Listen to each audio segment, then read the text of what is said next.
नमस्कार दोस्तों, आप सबों का स्वागत है। क्लास 10th भूगोल का इम्पोर्टेंट ऑब्जेक्टिव प्रश्न। यह सभी प्रश्न बिहार बोर्ड मैट्रिक फाइनल परीक्षा सामाजिक विज्ञान में बार बार पूछे गए हैं। अगर आप बिहार बोर्ड मैट्रिक परीक्षा 2025 में देने जा रहे हैं तो इस वीडियो को अंत तक जरूर देखें, क्योंकि बिल्कुल ऐसे ही हूबहू प्रश्न आपको सामाजिक विज्ञान में पूछे जाएंगे। तो देखिए, पहला प्रश्न है, किसने कहा संसाधन होते नहीं बनते हैं?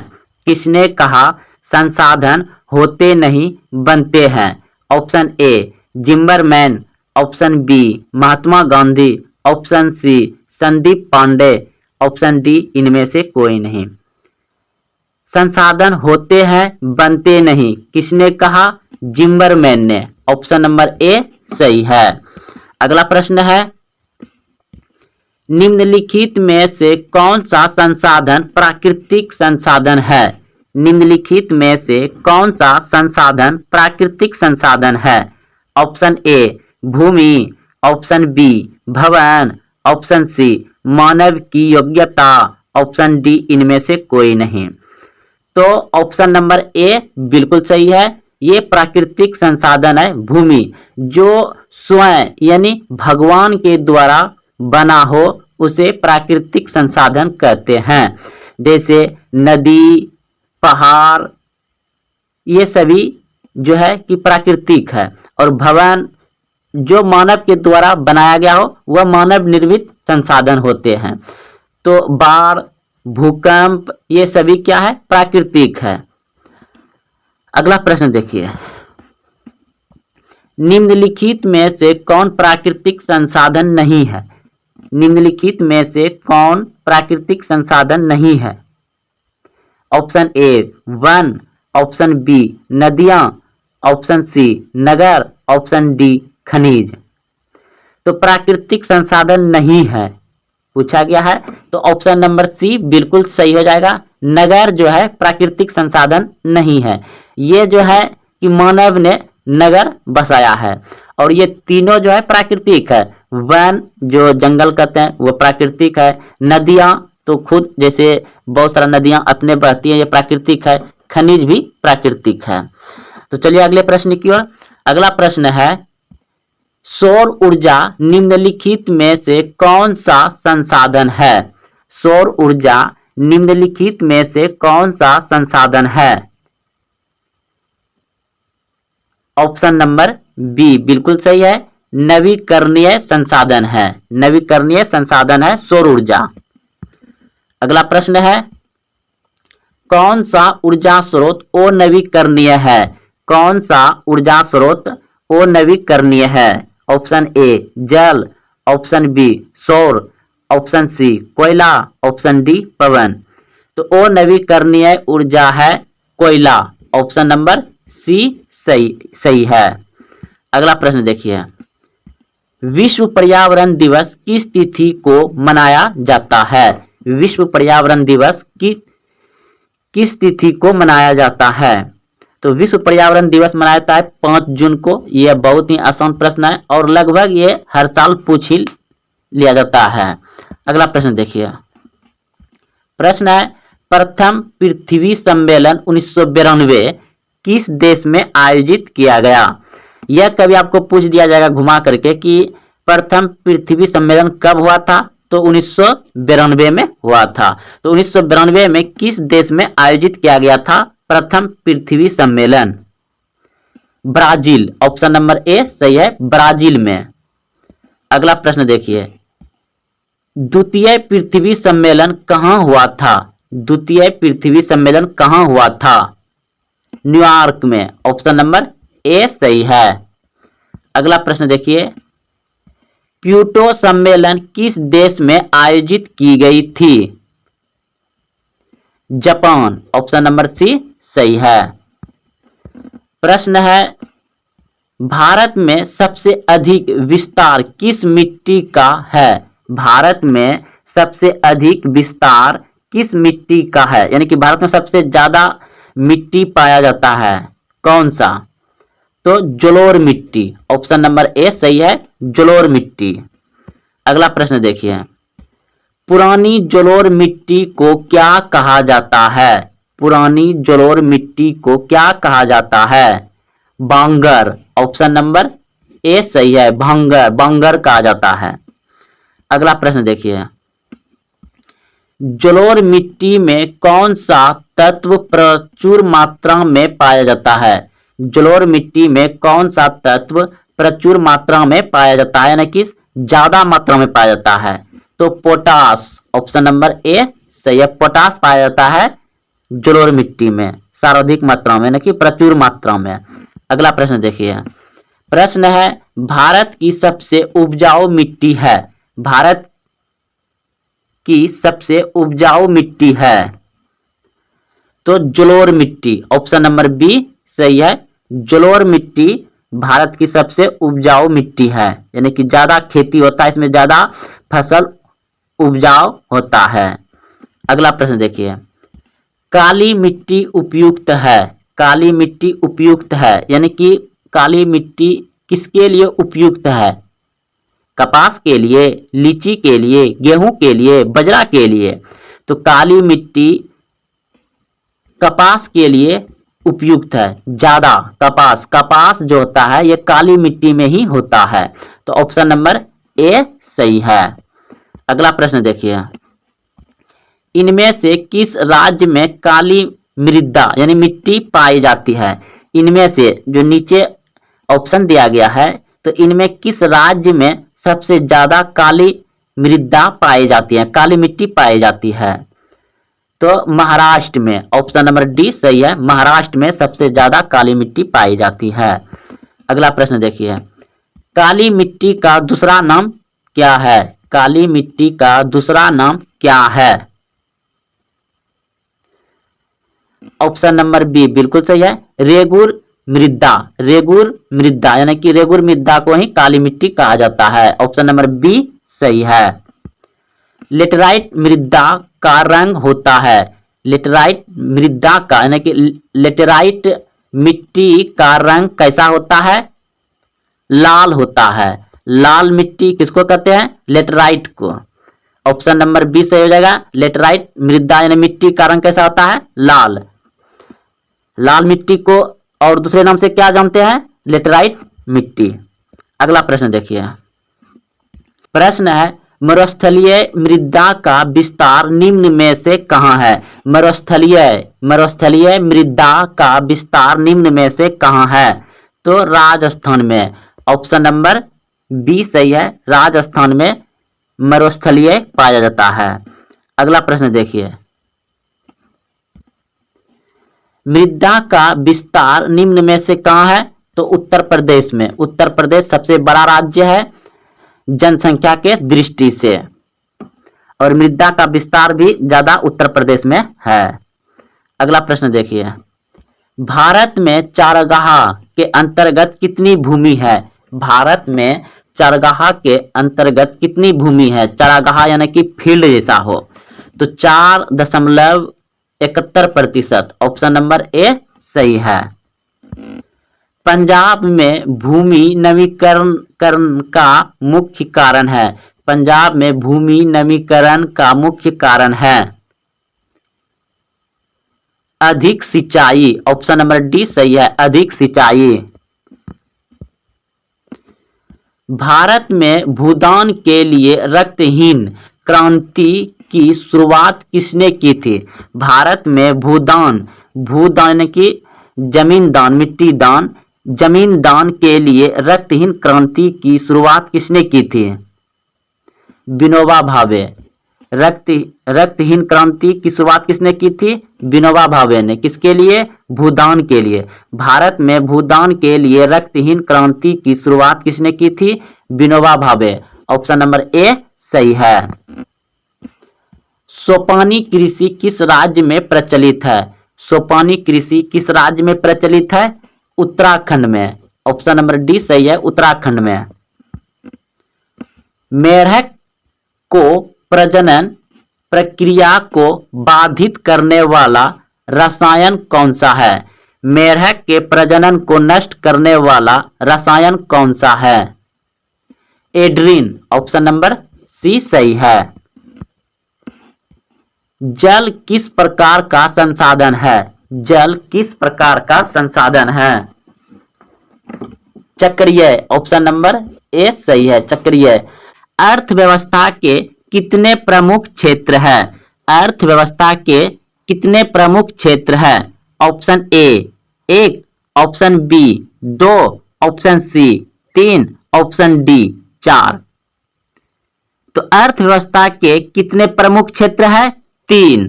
ऑप्शन नंबर सी सही है, 3 क्षेत्र है। देखिए, प्रथम क्षेत्र हो गया आपका कृषि, द्वितीय क्षेत्र हो गया आपका उद्योग और तीसरा क्षेत्र हो गया आपका सेवा। तो प्रथम क्षेत्र में जो आता है, प्राथमिक क्षेत्र में जो आता है आपका कृषि, पशुपालन, मत्स्य पालन, यानी कृषि के अंतर्गत जितने भी आते हैं वह सभी प्राथमिक क्षेत्र होते हैं। दूसरा है आपका यानी कि द्वितीय क्षेत्र है उद्योग क्षेत्र, फैक्ट्री, कारखाना, जितने भी निर्माण करने वाला फैक्ट्री, कारखाना है ये सभी द्वितीय क्षेत्र में आता है। और तीसरा क्षेत्र है आपका सेवा क्षेत्र। तो सेवा क्षेत्र में आपका आता है रेल, सरकारी बस, हॉस्पिटल, स्कूल, कॉलेज, ये सभी जो सेवा प्रदान कर रहा है ये सभी तीसरे क्षेत्र में आता है। और भारत सरकार को सबसे ज्यादा आमदनी होता है सेवा क्षेत्र से, यानी तीसरा क्षेत्र से। तो चलते हैं, धीरे धीरे आगे बढ़ते जाएंगे और अच्छे से समझते जाएंगे। देखिए, अगला प्रश्न है निम्न में कौन से देश में मिश्रित अर्थव्यवस्था है? निम्न में से कौन से देश में मिश्रित अर्थव्यवस्था है, यानी मिला जुला अर्थव्यवस्था है? तो भारत में। ऑप्शन नंबर सी सही है, भारत में। देखिए, यहां जो भारत में है कि सरकारी कंपनियां और गैर सरकारी यानी कि कोई निजी आदमी, जैसे कि मुकेश अंबानी, जियो कंपनी, तो बहुत सारा कंपनी है, प्राइवेट है और सरकारी है, तो दोनों मिलके काम कर रहा है। जैसे बुलेट ट्रेन हो गया, वंदे भारत हो गया, मुकेश अंबानी के ट्रेन चल रहे हैं, तो यहाँ दोनों, तो क्या हो गया? मिश्रित अर्थव्यवस्था हो गया। तो ऑप्शन नंबर सी सही है, भारत में मिश्रित अर्थव्यवस्था है, यानी कि सरकारी और गैर सरकारी दोनों मिलके काम करते हैं। अगला प्रश्न देखिए, प्रश्न है आपका कि निम्न में कौन प्राथमिक क्षेत्र कहे जाते हैं? तो निम्न में कौन प्राथमिक क्षेत्र कहे जाते हैं? तो अभी तुरंत बताएं कि प्राथमिक क्षेत्र में क्या आता है? कृषि, ऑप्शन नंबर बी सही है। और सेवा क्षेत्र में आता है आपका हॉस्पिटल और ट्रेन, बस, ये सभी, कॉलेज, ये सभी क्या है? सेवा क्षेत्र में आते हैं। तो सेवा क्षेत्र क्या है? तीसरा क्षेत्र है। ऑप्शन नंबर ए जो है कि ये सेवा क्षेत्र के अंतर्गत आते हैं। और ऑप्शन सी जो है ये औद्योगिक क्षेत्र, यानी निर्माण का कार्य जितना होता है, फैक्ट्री वगैरह सब, वो सभी औद्योगिक क्षेत्र में आता है। तो देखिए, प्राथमिक क्षेत्र हो गया आपका कृषि, और तीसरा क्षेत्र हो गया आपका सेवा, और दूसरा क्षेत्र हो गया आपका औद्योगिक। तो इस प्रश्न में पूछा गया था कि प्राथमिक क्षेत्र, तो प्राथमिक क्षेत्र क्या है? कृषि, तीसरा क्षेत्र सेवा, द्वितीय क्षेत्र औद्योगिक, निर्माण वाला काम। अगला प्रश्न देखिए, प्रश्न है भारत में सेवा क्षेत्र को मान्यता कितने भागों में बांटा जा सकता है? यानी कि भारत में सेवा जो क्षेत्र है वह कितने भागों में बांटा जा सकता है? तो 2 भागों में, याद रखिएगा 2 भागों में। ऑप्शन नंबर ए सही है। अगला प्रश्न देखिए, प्रश्न है भारत की राष्ट्रीय आय में किस क्षेत्र का सर्वाधिक योगदान है? शुरू में ही आपको बता दिए हैं, भारत की राष्ट्रीय आय में किस क्षेत्र का सर्वाधिक योगदान है? तो ऑप्शन नंबर सी बिल्कुल सही है, तृतीय क्षेत्र, यानी सेवा क्षेत्र से। ऑप्शन नंबर सी सही है, तृतीय क्षेत्र से। प्राथमिक क्षेत्र कृषि, पशुपालन, और द्वितीय क्षेत्र उद्योग, कारखाना, फैक्ट्री, और तीसरा क्षेत्र सेवा क्षेत्र, हॉस्पिटल, रेल, कॉलेज, स्कूल। तो चलिए, इस प्रश्न का जवाब हो गया आपका तीसरा क्षेत्र। यहां पूछा गया क्या? भारत की राष्ट्रीय आय में किस क्षेत्र का सर्वाधिक योगदान है? आय, राष्ट्रीय आय में, तो आमदनी सबसे ज्यादा होता है तीसरा क्षेत्र से, यानी तृतीय क्षेत्र। अगला प्रश्न देखिए, प्रश्न है अर्थव्यवस्था आजीविका अर्जन की एक प्रणाली है, यह कथन किसका है? तो ऑप्शन नंबर हो जाएगा आपका बी, बिल्कुल सही है, Brown Keynes. Option number B सही है। प्रश्न है आर्थिक क्रियाओं का उद्देश्य होता है, आर्थिक क्रियाओं का उद्देश्य होता है? तो ऑप्शन नंबर ए बिल्कुल सही है, जीविका जीविकोपार्जन, जीविकोपार्जन ऑप्शन नंबर ए सही है। प्रश्न है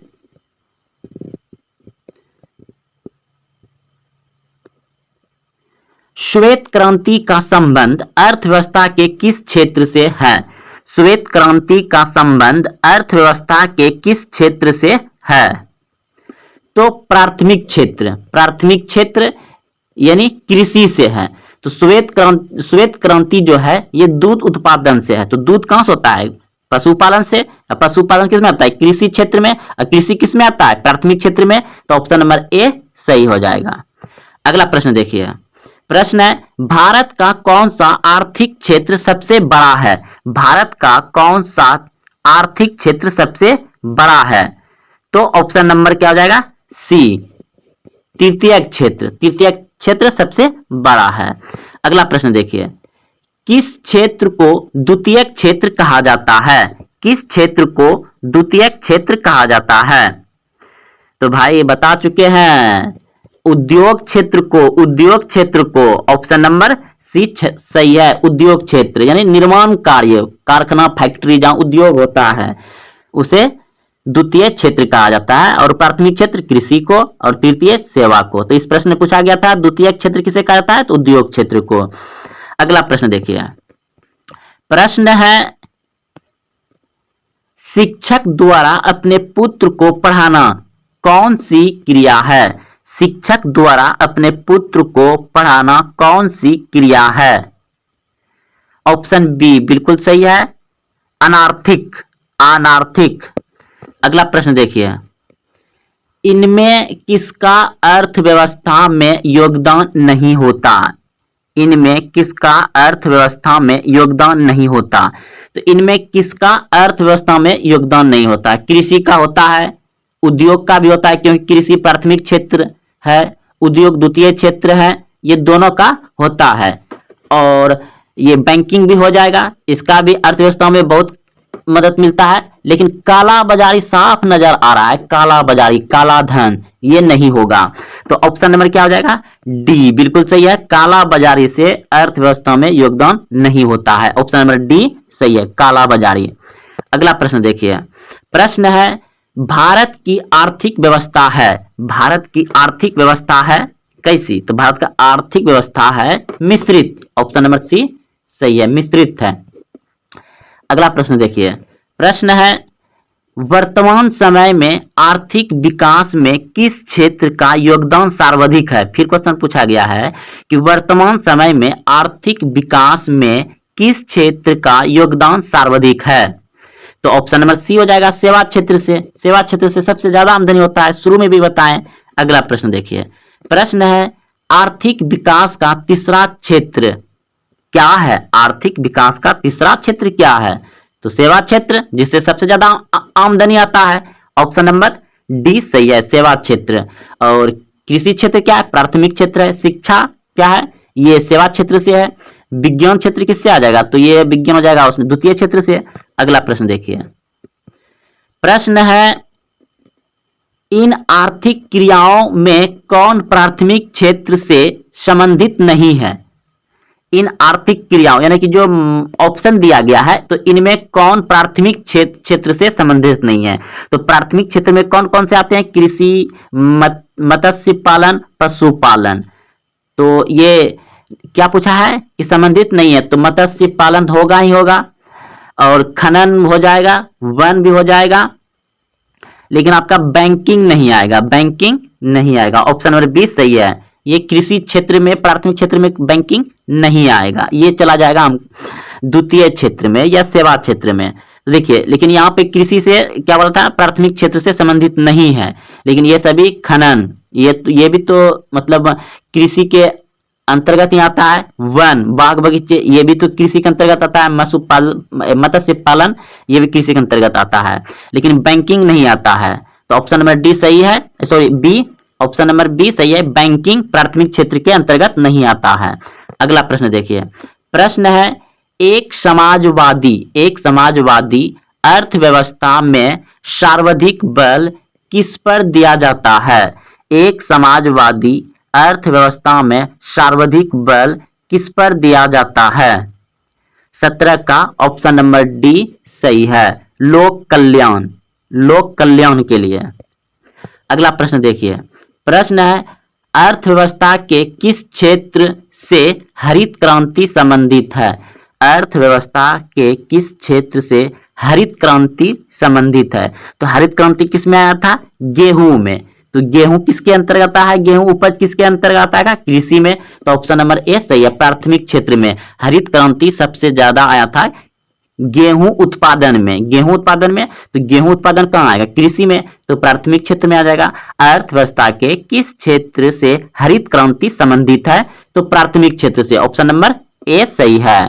अगला प्रश्न देखिए, प्रश्न है योजना आयोग को भंग कर कौन सा आयोग बना? योजना आयोग को भंग कर कौन सा आयोग बना? Option A NITI Aayog, option B वित्त आयोग, ऑप्शन सी राज्य वित्त आयोग, ऑप्शन डी इनमें से कोई नहीं। तो योजना आयोग को भंग कर बना NITI Aayog, option number A सही है, नीति आयोग बना योजना आयोग को हटा करके। अगला प्रश्न देखिए, प्रश्न है भारत में योजना आयोग का गठन कब किया गया था? भारत में योजना आयोग का गठन कब किया गया था?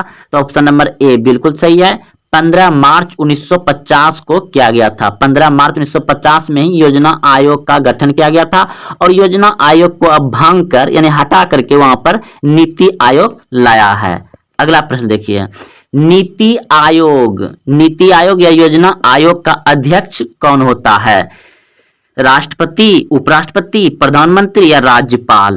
तो देखिए नीति आयोग या योजना आयोग तो हटा ही दीजिए, अब नीति आयोग आ गया योजना आयोग के जगह पर। तो नीति आयोग का अध्यक्ष कौन होता है? प्रधानमंत्री होता है। जब जिस समय का प्रधानमंत्री रहेगा वह उस समय का नीति आयोग का अध्यक्ष होंगे। ऑप्शन नंबर सी सही है, प्रधानमंत्री। जो प्रधानमंत्री बनेगा वही नीति आयोग का अध्यक्ष होंगे। अगला प्रश्न देखिए, तो भारत में नीति यानी योजना आयोग की स्थापना कब हुई? भारत में नीति आयोग यानी कि योजना आयोग 15 मार्च 1950 को लागू हुआ था और उसे भांग कर यानी कि उसे रद्द कर, उसे हटा करके उस जगह पर नीति आयोग लाया गया। तो नीति आयोग की स्थापना कब हुआ है? नीति आयोग का स्थापना हुआ है 1 जनवरी 2015 में, यानी कि योजना आयोग को 1 जनवरी 2015 को भंग दिया, उसको हटा दिया, भंग कर दिया और नीति आयोग लाया। कब लाया नीति आयोग या नीति योजना? ऑप्शन नंबर ए सही है, 1 जनवरी 2015 को। अगला प्रश्न देखिए, भारत में विकास की नीति कौन सी संस्था बनाती है? भारत में विकास की नीति कौन सी संस्था बनाती है? तो ऑप्शन नंबर सी सही है, नीति आयोग यानी योजना आयोग 15 चलिए योजना आयोग को भंग करके नीति आयोग लाया गया और नीति आयोग क्या करता है? भारत में विकास की नीति की संस्था बनाती है नीति आयोग। अगला प्रश्न देखिए, भारत की आर्थिक व्यवस्था है तो भारत का आर्थिक व्यवस्था है इनमें सभी, ऑप्शन नंबर डी सही है। जिस देश का राष्ट्रीय आय अधिक होती है वह देश क्या कहलाता है? जिस देश की राष्ट्रीय आय अधिक होती है वह देश क्या कहलाता है? ऑप्शन ए अविकसित, ऑप्शन बी विकसित, ऑप्शन सी अर्ध विकसित, ऑप्शन डी इनमें से कोई नहीं। तो ऑप्शन नंबर बी बिल्कुल सही है, विकसित कहलाता है। जिस देश की राष्ट्रीय आय अधिक होती है वह देश क्या कहलाता है? विकसित। ऑप्शन नंबर बी सही है। अगला प्रश्न देखिए, प्रश्न है इनमें से कौन एक बीमारू राज्य नहीं है? इनमें से कौन एक बीमारू राज्य नहीं है? तो बिहार बीमारू राज्य है, मध्य प्रदेश बीमारू राज्य है, उड़ीसा बीमारू राज्य है, कर्नाटक नहीं है। ऑप्शन नंबर सी सही हो जाएगा, कर्नाटक बीमारू राज्य नहीं है। प्रश्न है बिहार के किस जिले का प्रति व्यक्ति आय सर्वाधिक है? बिहार के किस जिले का प्रति व्यक्ति सर्वाधिक आय है? तो पटना। पटना बिहार के किस जिले का प्रति व्यक्ति आय सर्वाधिक है? पटना। ऑप्शन नंबर ए सही है। पटना में सबसे जो आदमी वहां रहते हैं उसका आय ज्यादा है, ज्यादा आमदनी है, ज्यादा कमाता है। अगला प्रश्न देखिए। प्रश्न है भारत में सबसे कम आय वाला राज्य कौन है? अब देखिए ये राज्य पूछा है, वह बिहार का जिला था और ये भारत में राज्य पूछा गया है। भारत में सबसे कम आय वाला राज्य कौन है? तो सबसे कम आय वाला राज्य है बिहार। आप सभी जानते हैं कि 28 राज्य है। 28 राज्य में सबसे बीमारू राज्य, गिरा हुआ राज्य और गरीबी राज्य सब बिहार, यानी कि सबसे कम कमाने वाला आय वाला बिहार। ऑप्शन नंबर सी सही है। अगला प्रश्न देखिए। प्रश्न है भारत में वित्तीय वर्ष होता है। भारत में वित्तीय वर्ष होता है। ऑप्शन सी बिल्कुल सही है। 1 अप्रैल से 31 मार्च तक भारत में वित्तीय वर्ष होता है। ऑप्शन नंबर सी सही है। प्रश्न है भारत में राष्ट्रीय आय की गणना के लिए सामान्य प्रमाणित संस्था है।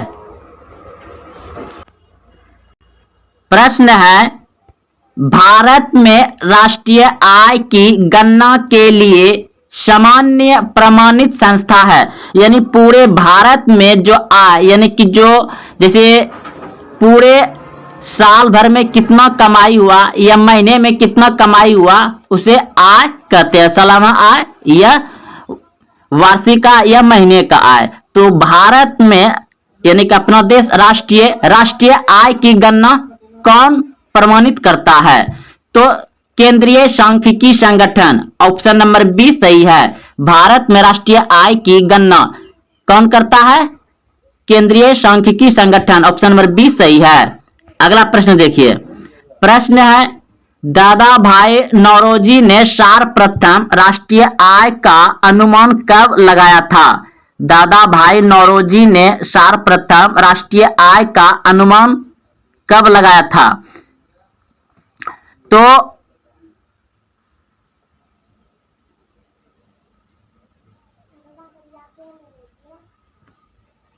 1866 में। ऑप्शन नंबर ए सही है। 1866 में दादा भाई नौरोजी ने सर्वप्रथम भारत में राष्ट्रीय आय का अनुमान लगाया था। 1866 ईस्वी में। ऑप्शन नंबर ए सही है। अगला प्रश्न देखिए। प्रश्न है भारत की राष्ट्रीय आय का सर्वप्रथम अनुमान किसने लगाया? तो भारत में राष्ट्रीय आय का सर्वप्रथम अनुमान लगाया था दादा भाई नौरोजी। ऑप्शन नंबर डी सही है। अभी तुरंत पढ़े हैं 1866 में। अगला प्रश्न देखिए। निम्नलिखित में कौन हमारे रहन सहन के स्तर को प्रभावित करता है? निम्नलिखित में कौन हमारे रहन सहन के स्तर को प्रभावित करता है? ऑप्शन सी बिल्कुल सही है। प्रति व्यक्ति आय। प्रति व्यक्ति आय, जिस तरह से आय रहेगा उस तरह से आप रहन सहन घर में कर सकते हैं। ऑप्शन नंबर सी सही है। अगला प्रश्न है भारत की वित्तीय राजधानी किस शहर को कहा गया है? भारत की वित्तीय राजधानी किस शहर को कहा गया है? ऑप्शन बी बिल्कुल सही है। मुंबई को। प्रश्न है भारत का केंद्रीय बैंक कौन है? भारत का केंद्रीय बैंक कौन है? Reserve bank of India. Option number D सही है। Reserve bank of India Bharat का केंद्रीय बैंक है। प्रश्न है निम्नलिखित में से कौन सा संस्थान भारत में मुद्रण यानी रुपया पैसा जारी करने के लिए अधिकृत है? तो प्रश्न है निम्नलिखित में से कौन सा संस्थान भारत में मुद्रा यानी कि पैसा रुपया जारी करने के लिए अधिकृत है? ऑप्शन ए बिल्कुल सही है। Reserve bank of India, reserve bank of India Bharat में पैसा छापता है। अगला प्रश्न देखिए, पूंजी बाजार में किस प्रकार के ऋणों का लेन देन होता है? पूंजी बाजार में किस प्रकार के ऋणों का लेन देन होता है? दीर्घकालीन, ऑप्शन नंबर बी सही है, दीर्घकालीन। प्रश्न है, भारतीय मुद्रा बाजार में किस प्रकार के ऋणों का लेन देन होता है? भारतीय मुद्रा बाजार में किस प्रकार के ऋणों का लेन देन होता है? अल्पकाल, ऑप्शन नंबर ए सही है, अल्पकाल। प्रश्न है, उपभोक्ता अधिकार दिवस कब मनाया जाता है? उपभोक्ता अधिकार दिवस कब मनाया जाता है? 15 मार्च, ऑप्शन नंबर बी सही है, 15 मार्च। प्रश्न है, भारत में उपभोक्ता संरक्षण अधिनियम की घोषणा कब हुई? भारत में उपभोक्ता संरक्षण अधिनियम की घोषणा कब हुई? 1986, ऑप्शन नंबर ए सही है, 1986। प्रश्न है, उपभोक्ता द्वारा शिकायत करने के लिए आवेदन शुल्क है। उपभोक्ता द्वारा शिकायत करने के लिए आवेदन शुल्क है निशुल्क, ऑप्शन नंबर सी सही है, निशुल्क नहीं फ्री। भारत सरकार ने सूचना का अधिकार अधिनियम कब पारित किया? भारत सरकार ने सूचना का अधिकार अधिनियम कब पारित किया? 2005, ऑप्शन नंबर बी सही है, 2005 में।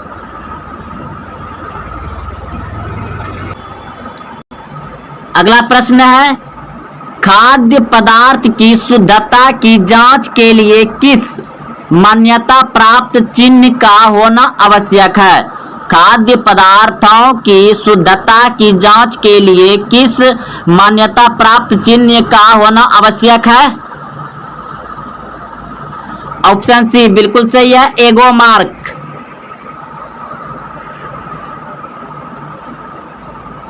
प्रश्न है, स्वर्ण भूषणों यानी कि सोना का जो आभूषण बनता है, स्वर्ण आभूषणों की परिशुद्धता की सुनिश्चित करने के लिए किस मान्यता प्राप्त चिन्ह का होना आवश्यक है?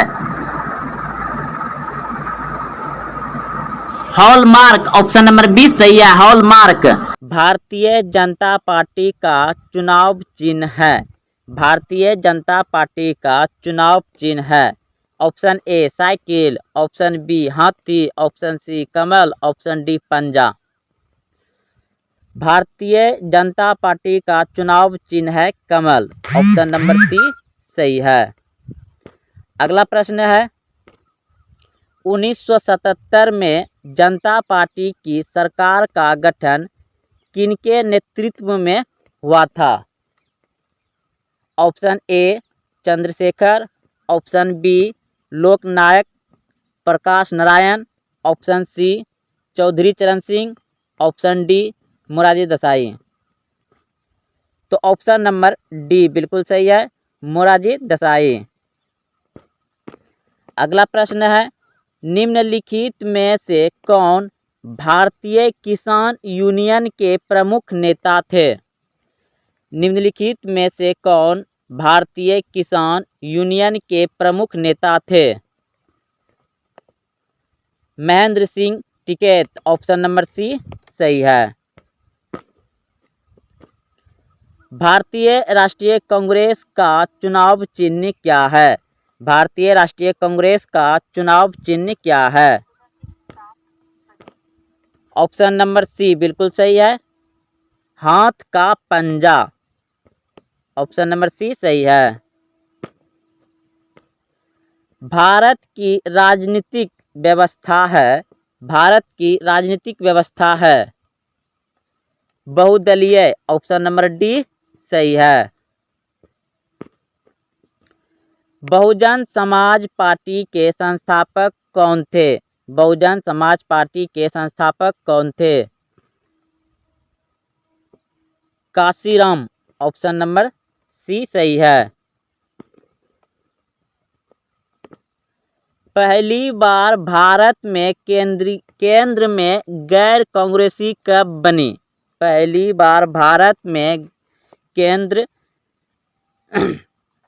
में गैर कांग्रेसी कब बने?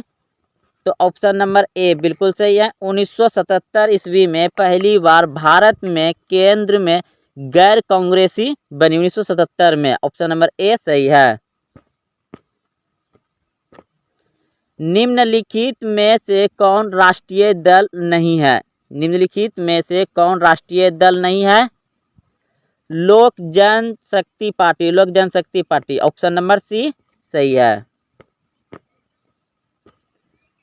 भारतीय जनता पार्टी का मुख्य प्रेरक सिद्धांत है। भारतीय जनता पार्टी का मुख्य प्रेरक सिद्धांत है संस्कृति राष्ट्रवाद। ऑप्शन नंबर डी सही है।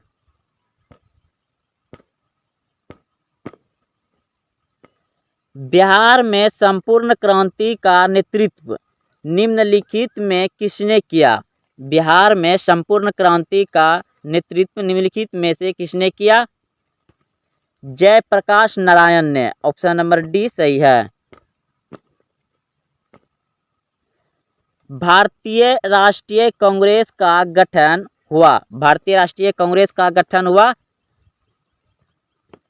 1885 में। ऑप्शन नंबर ए सही, 1885 में।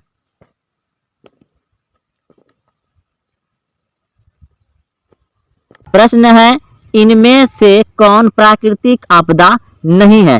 फिर प्रश्न वही पूछा गया है कि इनमें से कौन प्राकृतिक आपदा नहीं है? तो ऑप्शन नंबर सी सही है, आतंकवाद। आतंकवाद जो है कि मानव के द्वारा होता है और यह प्राकृतिक आपदा नहीं है। सुनामी प्राकृतिक आपदा है, बाढ़ प्राकृतिक आपदा है, भूकंप प्राकृतिक आपदा है, आतंकवाद नहीं है। अगला प्रश्न देखिए।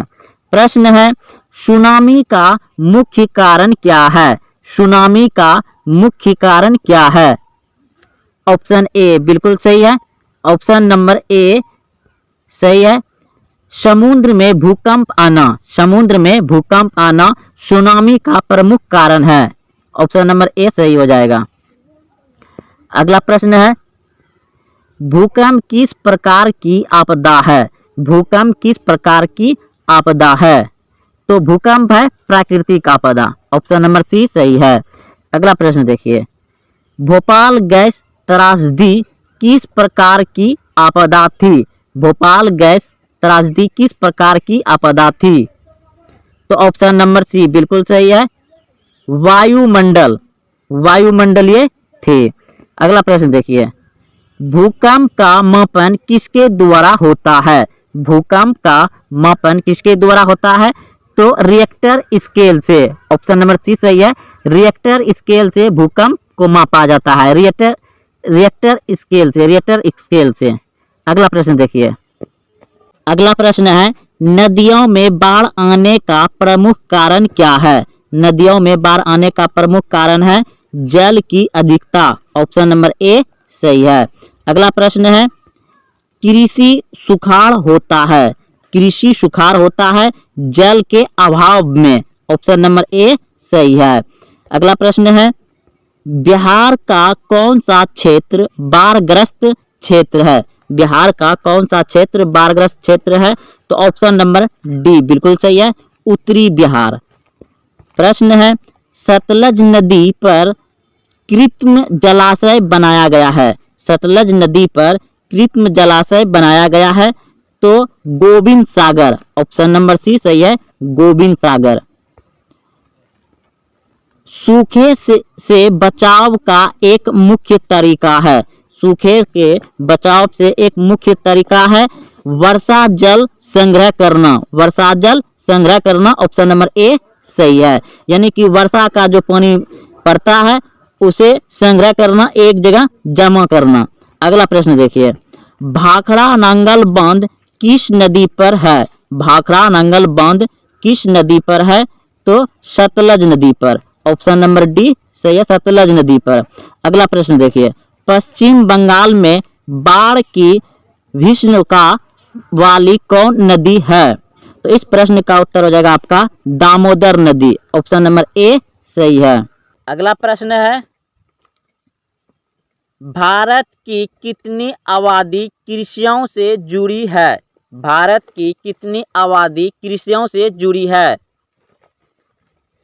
2/3, 2/3। ऑप्शन नंबर बी सही है। महाराष्ट्र किस फसल की खेती के लिए प्रसिद्ध है? महाराष्ट्र किस फसल की खेती के लिए प्रसिद्ध है? कपास। ऑप्शन नंबर बी सही है, कपास के लिए। इनमें कौन कृषि को प्रभावित करने वाला कारक नहीं है? इनमें कौन कृषि को प्रभावित करने वाला कारक नहीं है? जनसंख्या। ऑप्शन नंबर सी सही है, जनसंख्या। मूंगफली का सबसे बड़ा उत्पादक राज्य कौन है? मूंगफली का सबसे बड़ा उत्पादक राज्य कौन है? तो गुजरात। ऑप्शन नंबर सी सही है, Gujarat.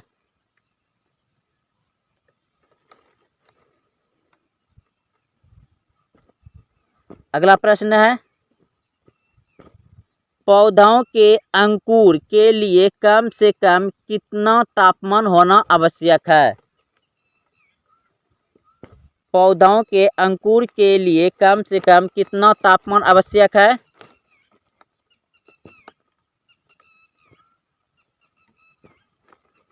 6 Celsius degree. Option number D सही है। उत्तर भारत का कौन सा राज्य गन्ना उत्पादन के लिए सर्वाधिक प्रसिद्ध है? Uttar Pradesh. Option number A सही है। भारत में शुद्ध बोई गई भूमि कितना हेक्टेयर है? भारत में शुद्ध बोई गई भूमि कितना हेक्टेयर है? 14 crore. 14 crore. Option number C सही है, 14 करोड़ हेक्टेयर। रबर की खेती भारत के किस राज्य में की जाती है? रबर की खेती भारत के किस राज्य में की जाती है? तो केरल में। रबर की खेती भारत के किस राज्य में की जाती है? केरल में। तो दोस्तों, यह सभी प्रश्न बिहार बोर्ड मैट्रिक सामाजिक विज्ञान में बार बार पूछे गए थे। अगर आप बिहार बोर्ड मैट्रिक परीक्षा 2025 में देने जा रहे हैं तो इस वीडियो को 2-3 बार देखें और अच्छे से सभी ऑब्जेक्टिव को याद रखें। फिर मिलते हैं अगले वीडियो में। जय हिंद, जय भारत।